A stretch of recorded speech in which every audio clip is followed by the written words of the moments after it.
Good morning বন্ধুরা। আজকে আমাদের খিচুড়ি রান্না হচ্ছে। তো আমাদের কি রান্না হচ্ছে আপনাদের সবাইকে দেখাচ্ছি। আমাদের খিচুড়িতে থাকছে আলু, গাজর, তারপরে ওদিকে আছে আপনাদের বিট, ওটা কী বলে ওটাকে মটর, বিনস মটর আছে। আর এখানে আছে আপনাদের চাল আর ডাল। আমাদের খিচুড়ি প্রায় হওয়ার মুখে। এই তো খিচুড়ি হচ্ছে, আমাদের খিচুড়ি কমপ্লিট হয়ে গেছে। খিচুড়ির সঙ্গে থাকছে ডিম ভাজা প্রায় কমপ্লিট হয়ে গেছে।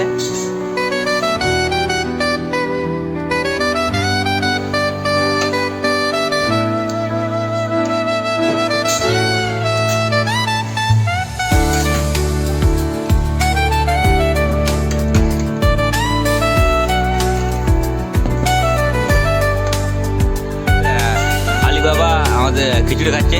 আলি কেমন হয়েছে বল? দারুণ দারুণ।